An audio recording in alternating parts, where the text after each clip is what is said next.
추석과 휴가를 뜻하는 바캉스를 합쳐서 추석 휴가, 축캉스라고 부르는데요. 제주에는 추석 연휴를 포함해 오늘부터 축캉스 인파 30만 명이 방문할 것으로 예상돼서 방역에 비상이 걸렸습니다.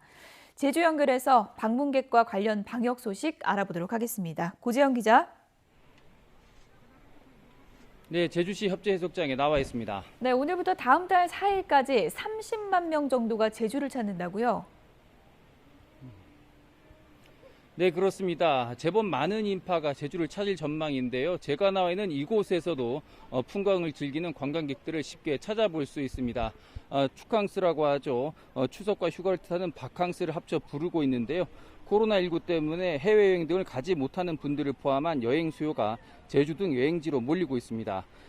말씀하신 것처럼 오늘부터 추석 연휴를 포함해 제주에 귀성객과 관광객 등 30만 명이 찾을 것으로 예상되는데요. 어제도 2만 5천여 명이 제주를 찾았습니다. 오늘부터는 조금씩 그 숫자가 더 늘 것으로 보입니다. 특히 추석 연휴 기간 하루 평균 4만 명이 제주를 찾을 것으로 보이는데 지난 여름 성수기 하루 평균 방문객 수와 맞먹을 전망입니다. 제주도는 일찍부터 코로나19 감염을 우려해 추석 연휴 동안 귀성객 방문을 자제해달라고 밝힌 상황인데요. 그 빈자리를 관광객들이 채우고 있다고 보고 있습니다. 네, 짧은 기간에 상당히 많은 인파가 몰리게 되는 건데요. 아무래도 방역에 비상이 걸렸겠군요. 네, 그렇습니다. 제주는 8월 이전에는 다른 지역보다 코로나19 확진자 수가 비교적 적었는데요. 최근 들어 코로나19 확진자 수가 59번째까지 나오면서 지역사회가 긴장하고 있습니다. 이런 상황에서 추석 연휴가 다가오자 제주도도 방역의 고삐를 당기고 있습니다. 도와 제주관광협회, 제주관광공사 합동으로 652개 관광사업체를 돌며 방역 물품을 나눠주고 방역 상태를 점검하고 있습니다. 오늘부터 다음 달 4일까지는 특별방역 집중관리 기간으로 정하고 방역에 집중하고 있습니다. 방문객 관련 특별 방역 수칙도 마련돼 한시적으로 운영되는데요.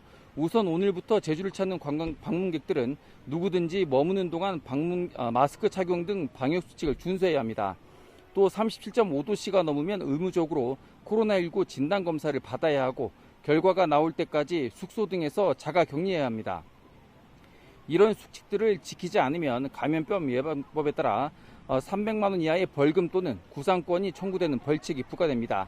관련 내용에 대한 원희룡 제주지사 인터뷰 내용 직접 들어보시겠습니다. 마스크가 최강 백신입니다.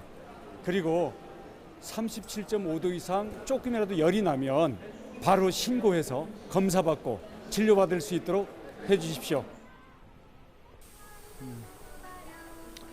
제주 지역 감염 사례를 보면 지역 감염 없이 외부 유입 사례가 전파된 경우가 대부분입니다.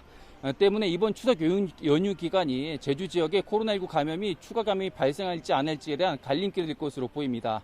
지금까지 제주에서 YTN 고재영입니다.